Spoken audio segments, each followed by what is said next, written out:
সামনে ভগবান, পিছনে ভক্ত, গান গাইতে গাইতে যাচ্ছে ভজ হুঁড়ে মন। যাচ্ছে যাচ্ছে মা, যেতে যেতে ভগবান ঘুরে দেখে যুধিষ্ঠির মহারাজ নাই। কি হলো ব্যাপারটা? সঙ্গের লোকটা গেল কোথায়?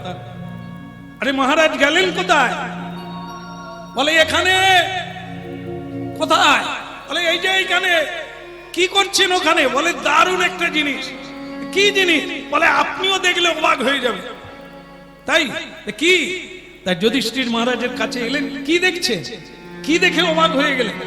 যুধিষ্ঠির মহারাজ বলে প্রভু কি বলবো আপনাকে, যদুপতি কৃষ্ণ, আমি জীবনে এই ঘটনা দেখি না। কি? বলে গো, গাছের ডালে একটা মৌচাক দিয়েছে। আচ্ছা, তারপর? তারপর আর কি, একটা লোক মধু খাচ্ছে, ওই ঠসা ঠসা করে টপ টপ করে মধু পড়ছে। আর সে লোকটা কি করে খাবে?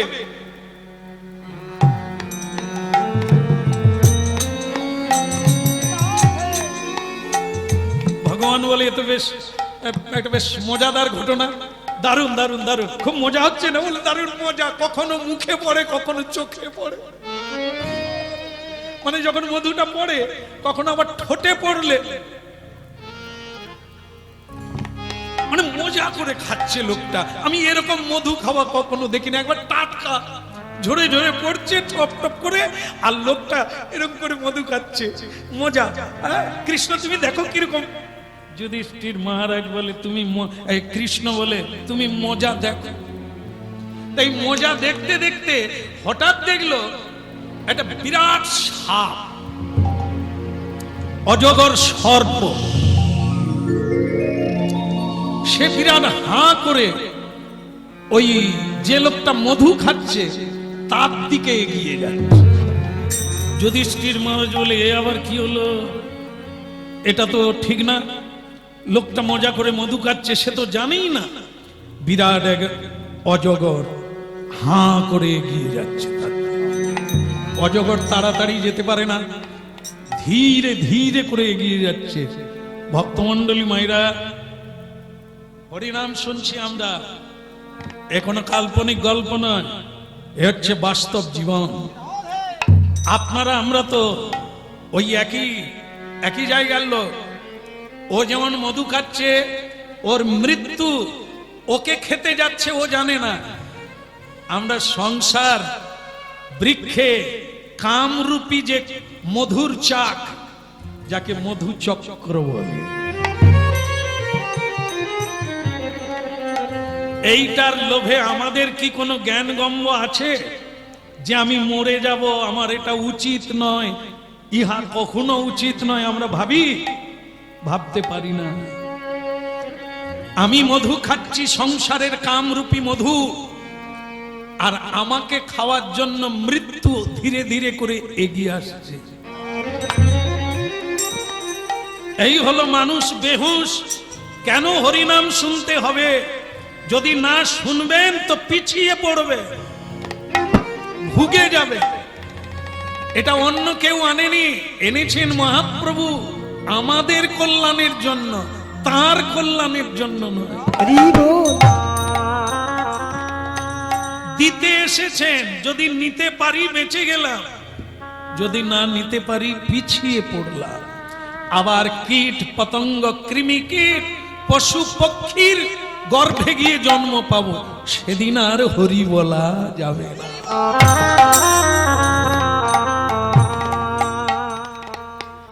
এই জন্য ভক্তমন্ডলী মায়েরা হুঁশিয়ার, সব সময় হুঁশিয়ার থাকুন।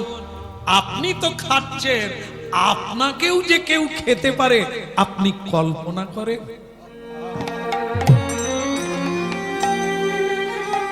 ক্ষণভঙ্গুর মনুষ্য জীবনের এই তো ইতি।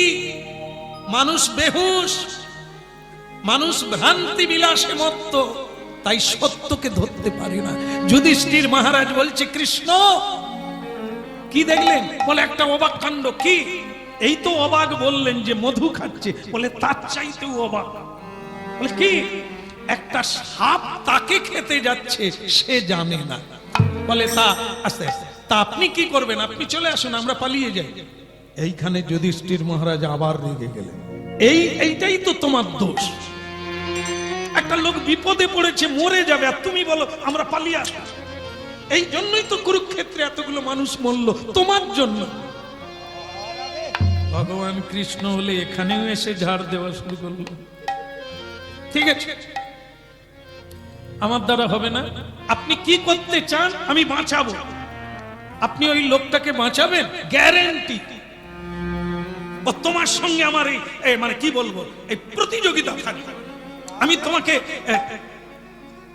প্রতিজ্ঞা করে বলছি আমি ওকে বাঁচাবো, আর তোমাকে আমি দেখিয়ে দেব যে মানুষ কি না করতে পারে। তুমিও পারতে, তোমার জন্যই এতগুলো লোক মরল পৃথিবীতে, এত দুঃখ, এত কষ্ট, যন্ত্রণা তোমার জন্য। ভগবান বললেন তাহলে আমি বসছি ওই দূরে গিয়ে, আপনি লোকটাকে বাঁচিয়ে তারপর চলে আসুন, কথা বলবো। হ্যাঁ হ্যাঁ, যান যান। তুমি ওই কদম্ব গাছের গোড়া ছাড়া তুমি আর কোথায় বসবে? তুমি বসো, আমি লোকটাকে বাঁচিয়ে আসি। দাদা, বাবা ধুনোটা একটু সরাতে হবে।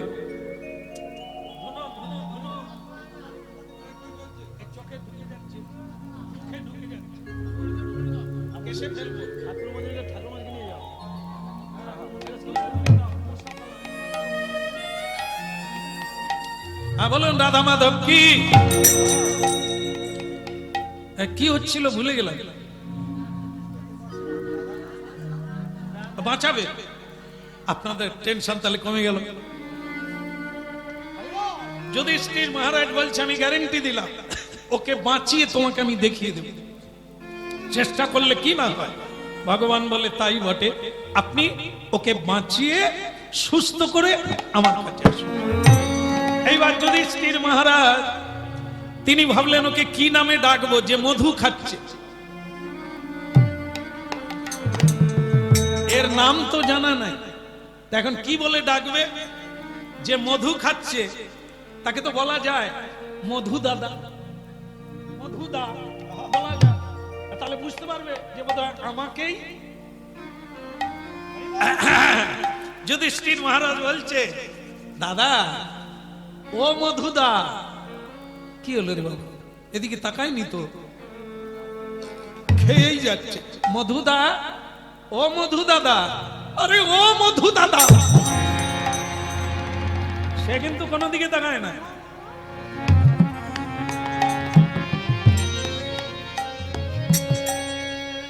শেষকালে যুধিষ্ঠির মহারাজ যতটা জোর ছিল দেখে দিল, আরে এই মধু দাদা। সেইবার রেগে গিয়ে বলে, আচ্ছা মেলা তখন থেকে মধু মধু করছেন কেন বলুন তো, কি হয়েছে বলুন তাড়াতাড়ি। আরে বাবা, তুমি যে মধু খাচ্ছ ঠিক আছে, তোমাকে খেতে যে একটা সাপ আসছে সেটা কি দেখেছো?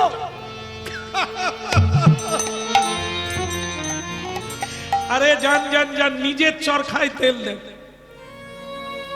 আমাকে সাপে খাবে কি বাঘে খাবে আমি বুঝে নেব, নিজের চরকায় তেল দেন। জ্ঞান দিতে এসেছে, চালাকি বুঝি না, মানে আমি সরে গেলে তুমি মধু খাবে।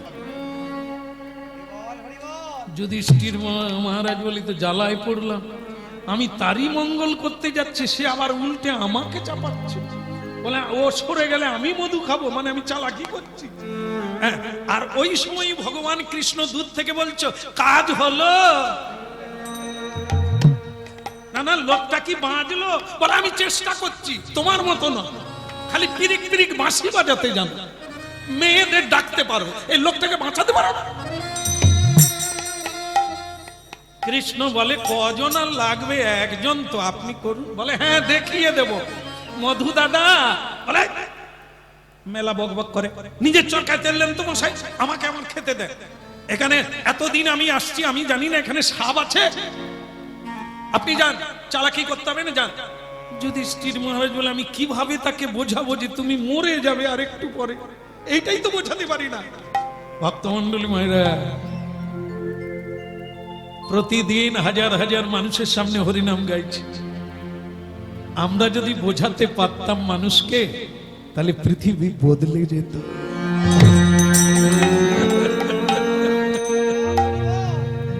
দেখেন, একটা ইস্যু রেখে মানুষের চৈতন্য হবে, সেদিকে লক্ষ্য রেখে কথাগুলো সমানে বলে যাচ্ছে। মানুষ যদি এগুলো এক সেকেন্ডের কথা নিতে পারত, তার জীবন বদলে যেত।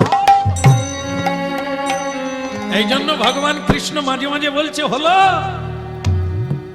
ও বাঁচলো, বলে এইবার বেঁচে যাবে। আমি বলে দিচ্ছি, মধু দাদা, সাপ তোমার কাছে চলে এলো, বলে ও সাপ হোক বাপ হোক, তুমি তোমার কাজে যাও, আমি মধু খাও। বাস, কিছুক্ষণ পরে সর্পটা কাছে এলো।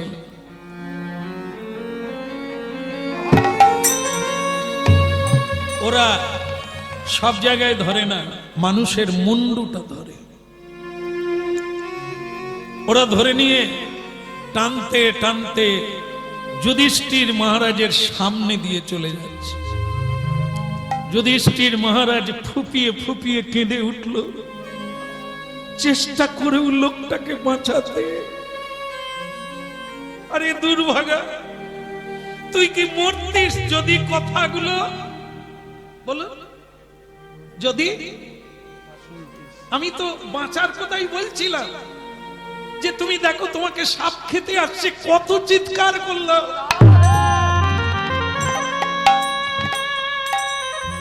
বেচারা কথা শুনলো না, মরে গেল। আমার সামনে দিয়ে টেনে টেনে নিয়ে চলে গেল। ভগবান কৃষ্ণ উঠে এলেন। যুধিষ্ঠির মহারাজ, খবর কি, বেঁচে চলে গেছে লোকটা? হে কৃষ্ণ, পারলাম না, লোকটাকে বোঝাতে পারলাম না যে তোমার পিছনে মৃত্যু। আমারই সামনে লোকটাকে টানতে টানতে নিয়ে চলে গেল। ভগবান কৃষ্ণ বললেন, এই তত্ত্বটা যদি বুঝতে পারেন, আপনার অভিমান চলে যাবে। যুগ যুগ ধরে আমি কত বেদ, পুরাণ, উপনিষদে কত কথা মানুষকে জানিয়েছি। মহাভারত, রামায়ণ, গীতা, শ্রীমদ ভাগবত মানুষের কল্যাণের জন্য সাবধান বাণী দিয়ে দিয়েছি। কজনা নারী ভাগবত পড়ে, কজনা বাবা ভাগবত পড়ে। ভাগবত মানে আমার বাণী। কত মানুষকে বুঝিয়েছি, কজনা বোঝে, কোটিকে গুটি, বাকি কেউ বোঝে না। ওই রকমই নিজের চরকায় তেল দাও, অত জ্ঞান দিতে হবে। সেই মানুষেরা মরবে, কষ্ট পাবে, দুঃখ পাবে। আপনি আমি হাজার চেষ্টা করলেও পারবো না। আর দাঁড়া, কথাটা বলে দিই, আপনি শুনে রাখুন ইতিহাসের পাতা। আপনি বলছেন যুদ্ধটা আমি আটকালে পারতাম, নিশ্চয়ই।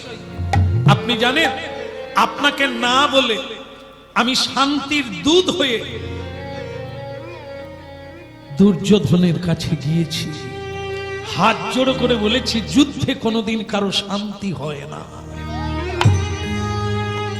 দুর্যোধন, ভাইয়ে ভাইয়ে যুদ্ধ করো না, মীমাংসা করে না, 5টা গ্রাম দিয়ে দাও, 5 ভাইয়ের জন্য 5টা গ্রাম দিয়ে দাও, যুদ্ধ করো না।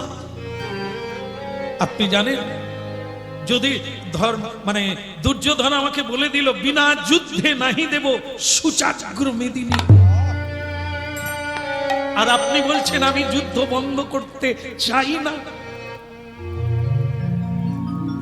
গীতায় শান্তির বাণী, শ্রীমদ ভাগবতে শান্তির বাণী, উপনিষদে শান্তির বাণী কে কে পড়ে, কে শুনে, কে গ্রহণ করে? যে সাপের কাছ থেকে বাঁচবে, দুঃখের হাত থেকে বাঁচবে, যদি শুনে তবে তো, যদি মানে তবে তো, যদি না মানে, না শোনে, তাকে আপনি কি করে বাঁচাবেন? যেমন আপনি পারলেন না, সাপের হাত থেকে একটা মানুষকে বাঁচাতে পারলেন না।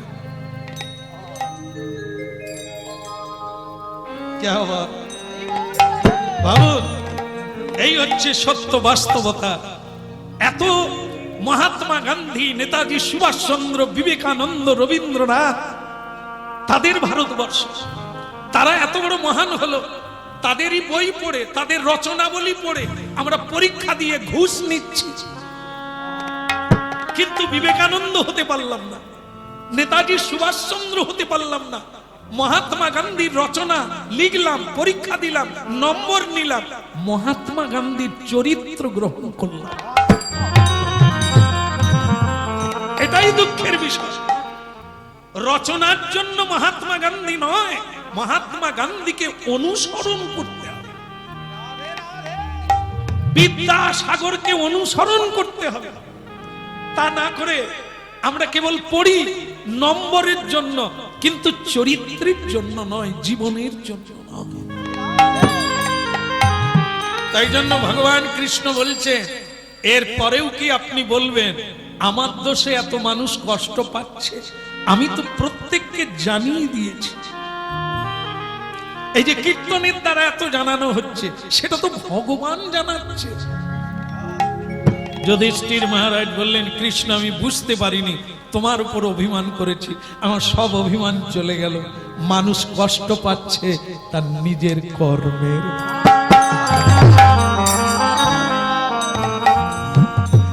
তোমার বাণী শুনে যদি কেউ চলে, তবে তার জীবন কানায় কানায় ভরে যাবে। কিন্তু দুর্ভাগ্যবশত মানুষ নিজের খেয়ালে চলে, তোমার বাণীতে কেউ চলে। বলে কन्हैया लाल की, বলে गिरधारी लाल की। হ্যাঁ, যুধিষ্ঠির মহারাজ চোখের জল মুছে বললেন, আমার দ্বন্দ্ব মিটে গেল, আর আমি তোমাকে দোষারোপ করব না। তুমি জগতের কল্যাণ চাও, মানুষ যদি না চায় তুমি তখন কি করবে? হ্যাঁ কি না? এই যে আমি এত বুঝাচ্ছি, লোকে বলে বলে শ্যামসুন্দর প্রভু আপনি খুব বুঝাতে ভালো পারেন, তো যত বুঝান, আমি যদি না বুঝি আপনি কি করবেন? ঠিক কি না? এটাই সত্য। বোঝাচ্ছে সবাই, হ্যাঁ, কিন্তু আমি যদি না বুঝি, হ্যাঁ, যতই বোঝায়, এই যে কি বলে না,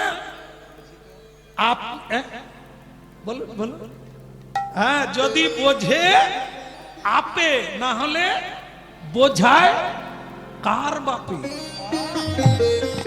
আমি যদি বুঝি নিজে তবে ঠিক আছে, না হলে এমন কোন বাপ আছে আমাকে বুঝিয়ে দেবে? আমি মানি না, আমিও সব মানি। কি করে বলো রাধা মাধব কি? কৃষ্ণ কৃষ্ণ বল মুখে, কৃষ্ণ কৃষ্ণ বল মুখে, কৃষ্ণ কৃষ্ণ বল মুখে, কৃষ্ণ কৃষ্ণ বল মুখে। তালি বাজানো যাবে? যাবে? বাজান তো দেখি। এত খই ভাজা হচ্ছে, চচ্চড় চচ্চড় করছে, ওটা না একটা তাল। এই জন্য সংসারে ঝগড়া হয়, কেউ কারো তালে নাই, যে যার তালে সেটা না, এক তাল হতে হবে।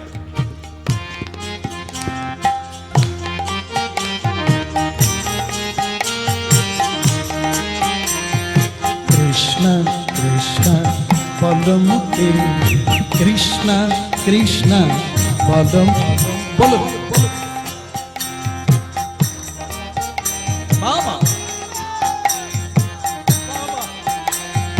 কৃষ্ণ কৃষ্ণ বল মুখে, কৃষ্ণ কৃষ্ণ বল মুখে, বলো।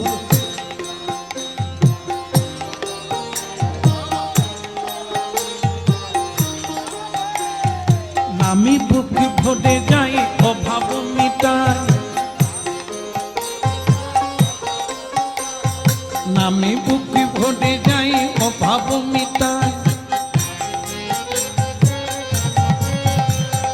স্বভাব জাগায় মহাসুখে, কৃষ্ণ কৃষ্ণ বল মুখে, কৃষ্ণ কৃষ্ণ বল মুখে, বলো কৃষ্ণ কৃষ্ণ বল মুখে, কৃষ্ণ কৃষ্ণ বল মুখে।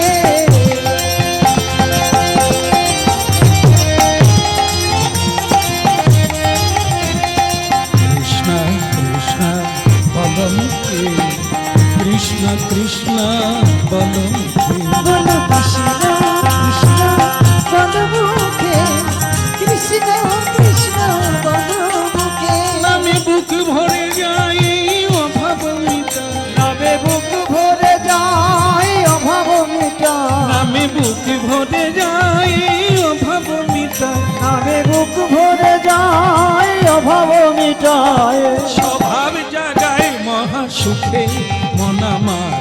কৃষ্ণ কৃষ্ণ বলো মুখে, কৃষ্ণ কৃষ্ণ বলো মুখে।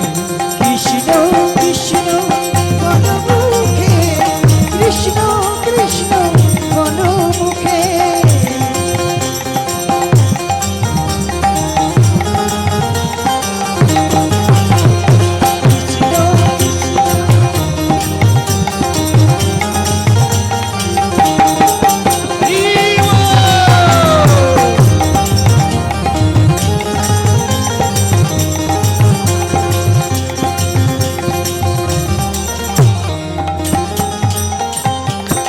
হ্যাঁ বলো রাধা মাধব কি, জয় হো।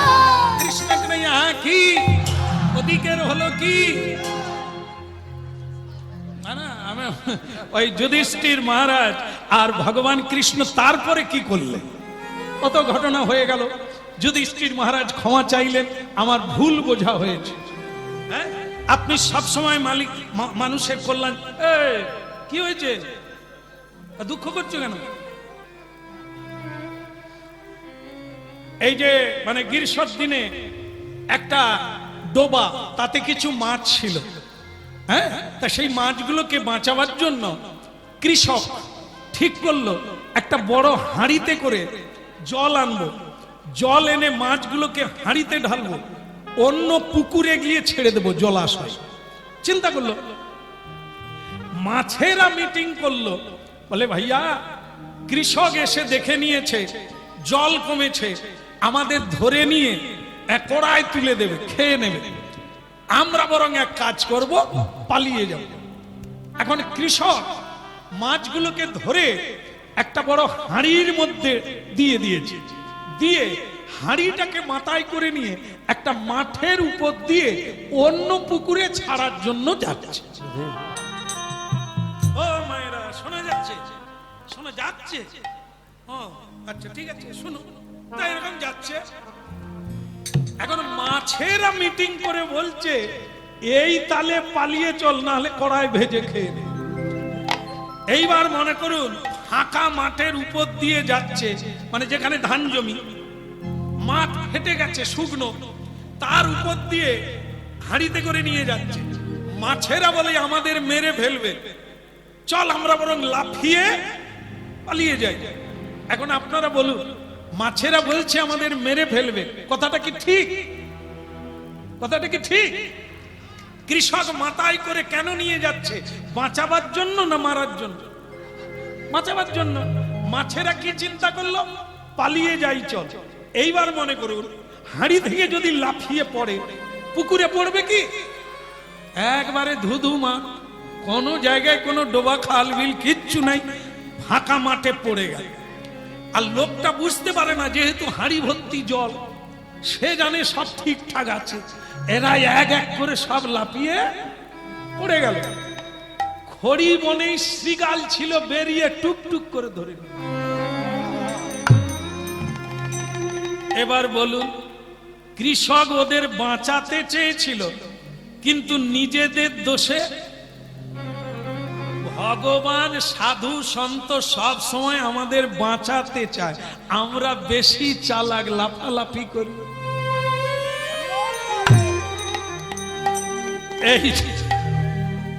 এই জন্য কখনো কাঁটা বনে পড়িয়া যায়, কখনো ভাল্লুকের মুখে পড়িয়া যায়, মানে ছেলের হাতে মার খায়।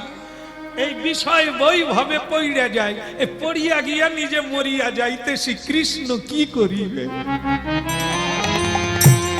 কৃষ্ণ তো বাঁচাবার জন্য ধরে নিয়ে অন্য জায়গায় নিয়ে যাচ্ছিল। সংসার পুকুর মরুভূমি, আয় তোদের সাধু সঙ্গের পুকুরে ছেড়ে দেব। হরি বল। বল রে বল রে হরি বল রে, বল রে বল রে হরি বল রে, বল রে বল রে হরি বল রে,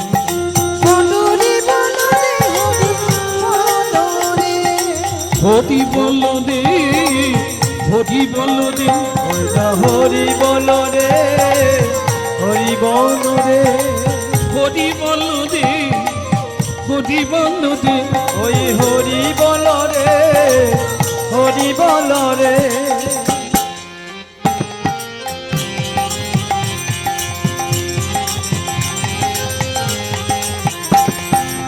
বলো রে বলো রে হরি বলো রে বনরে বনরে হরি বনরে হরি বলো হরি বলো হরি বলো ভাই হরি বলো হরি বলো হরি বলো ভাই হরি বলো হরি বলো হরি বলো ভাই ওই হরি বলো হরি বলো হরি বলো ভাই নামি বিনা কলিকালে আর গতি নাই ওই নামে বিনা কলিকালে আর গতি নাই হরি বলো হরি বলো হরি বলো ভাই ওই হরি বলো হরি বলো হরি বলো ভাই হরি বলো হরি বলো হরি বলো ভাই এই হরি নামে উঠা দিল জগাই আর মাথায় এই হরি নামে উঠা দিল জগাইয়ার মাথায় এই হরি নামে উঠা দিল জগাই আর মাথায় এই হরি নামে উদ্ধারিল জগাইয়ার মারাই বলো রে বলো রে হরি বলো রে বনরে বনরে হরি বনরে হরি বলো রে হরি বলো রে একবার হরি বলো রে হরি বলো রে হরি বলো রে হরি বলো রে ওরে হরি বলো রে হরি বলো রে বলো রে বলো রে হরি বলো রে ওই বনরে বনরে হরি বনরে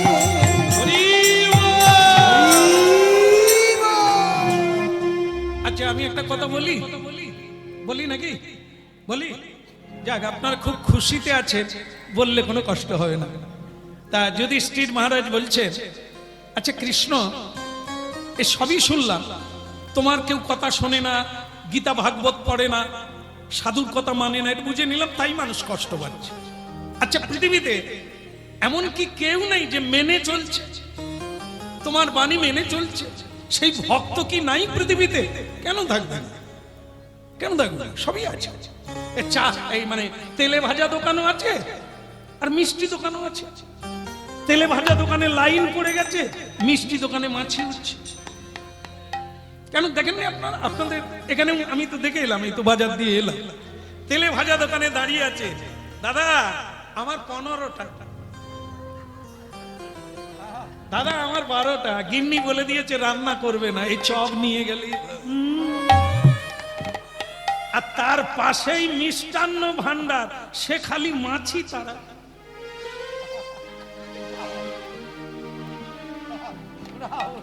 কেন খরিদ্দার নাই তো মাছিতেই খেয়ে পালিয়ে যাচ্ছে তো ভক্তমন্ডলী মায়েরা এটা কেন তেলে ভাজা দোকানে যেটাই তেলে ভাজা হয় 5 বছর ওই কড়া বদল করে সে রোগ জীবাণুর সব ধান্দা ওর মধ্যে আছে তাতেই ভেজে দিচ্ছে দাদা 15 টাকা মানে একেই ছেলে মেয়ে খাবে আয়ুকাল কমাবে ট্যাবলেট খাবে ডাক্তারে টাকা দেবে ওকেই খাবে তার পাশে যে ছানার মিষ্টি দধি দুগ্ধ ঘৃত ঘোল কত স্মৃতি শক্তি ধৃতি মেধা বুদ্ধি সবকিছু দুধের মধ্যে আমরা তাকে খাই অথচ কাঁড়ি কাঁড়ি টাকা ডাক্তারে দিতে পারি এই জন্য তুলসীদাস অনেক দিন আগে বলে দিয়েছিলেন যে দুধ পাড়ায় পাড়ায় বিক্রি করবে বিক্রি হবে না হাঁক ডাক দিয়ে দুধ বিক্রি হবে কিন্তু একটা দোকান আছে কোনোদিন কাউকে ডাকে না তার ঝাঁপ নাই আলোও জ্বলে না তাকে লোকে খুঁজে খুঁজে যায় আপনাদের এখানে সে দোকান নাই হ্যাঁ ধরে ফেলেছে সব ওই বিপিন বাবুর দোকান হ্যাঁ আরে তার দোকানে কোনো লাইটও নাই কিচ্ছু নাই তা বিপিন দা কথা গো বলে হ্যাঁ রে আর হ্যাঁ তাহলে দেখুন কি অবস্থা সুরা দোকান হাঁক দিতে হবে না তাকে লোক খুঁজছে আর দুধ হাঁক দিয়ে বিক্রি হচ্ছে দুধ নেবে গো অবস্থা কোথায় আমরা কত জ্ঞান লাভ করেছি নিজেরাই নিজেদের মৃত্যু ডেকে আনছি বোঝালেও বুঝি না আর বোঝালেও জানি না তাহলে এমন কোন ভক্ত আছে যে তার বাড়ি যেতে পারি, তাকে দেখব, কৃষ্ণ বলে কেন থাকবে না? তার নাম বলি মহারাজ। আজও আমার পুজো করে যাচ্ছে। আমি তার বাড়িতে প্রতিদিন সাক্ষাৎ দেব বলে, দর্শন দেব বলে কথা দিয়েছি, আজকেও যেতে হবে। যুধিষ্ঠির মহারাজ বলে তাই যখন হবে, আমি তোমার ভক্তকে দেখব। তাহলে চলো দুজনে যাই। রাধা কৃষ্ণ প্রাণ যুগল কিশোর, রাধা কৃষ্ণ প্রণব যুগল কিশোর। আহা, রাধা কৃষ্ণ প্রাণ যুগল কিশোর। ওই না রাধা কৃষ্ণ প্রাণ মোর যুগল কিশোর। জীবনে জীবনে মদনিয়া দয়াময় কৃপাময় করুণাময়, জীবনে মদনিয়া গতি নাহি মোর যুগল কিশোর। ওই না জীবন রাধা কৃষ্ণ প্রাণ যুগল কিশোর। ওই রাধা কৃষ্ণ প্রাণ মোর যুগল কিশোর।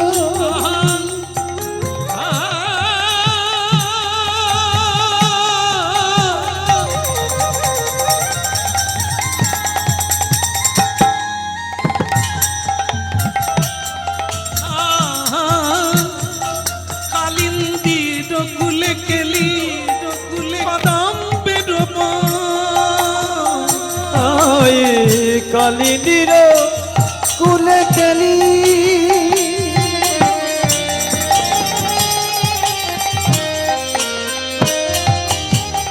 কত বেরিব ওই রতন ওই রতন আহা রতন সিংহাসনে, ওই রতন সিংহাসনে বসাবো দুইজন যুগল কিশোর। রাধা কৃষ্ণ প্রাণ যুগল কিশোর। ওই রাধা কৃষ্ণ প্রাণ মোর যুগল কিশোর। রাধা কৃষ্ণ প্রণব যুগল কিশোর।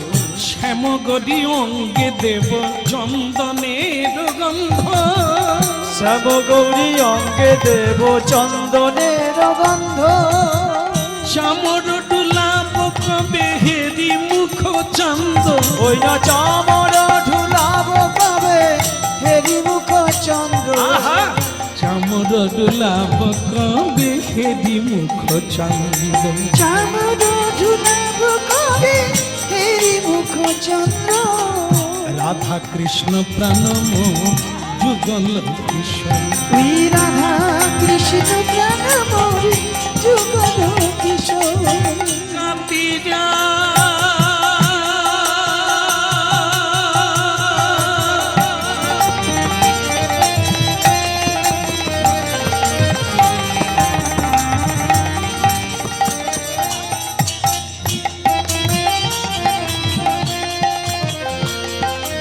আগাতি আমালতির মালা দেব দোহার গলে, আমি গাছি আমালতির মালা দেব দোহার গলে। অধরে তুলি যা দেব কর্পূর তাম্বুলে, ওই নয় ধরে তুলিয়া দেব কর্পূর তাম্বুলে।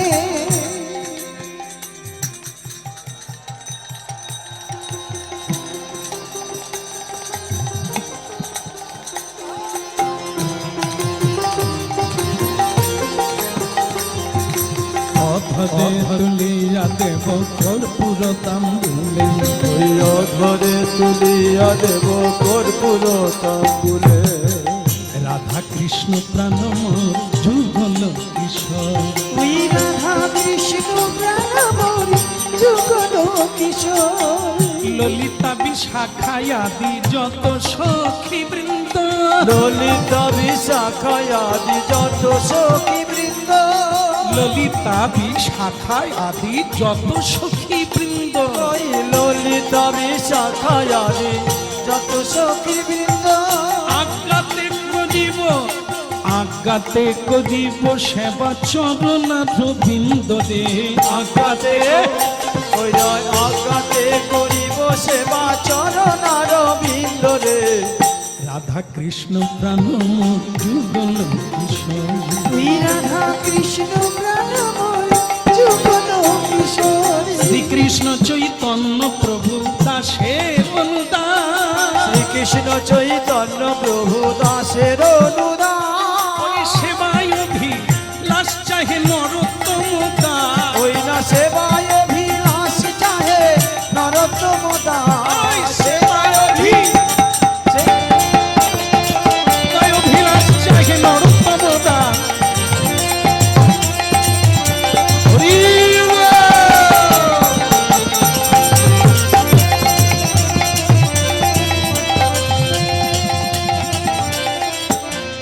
সেবায় অভিলাষ চাহে নরোত্তম দাস ওই সেবায় অভিলাষ চাহে নরোত্তম দাস সেবায় অভিলাষী চাহে নরোত্তম দাস ওই সেবায় অভিলাষ চাহে নরোত্তম দাস বলে ধারি কন্হैया लाल की একটা ঘোষণা,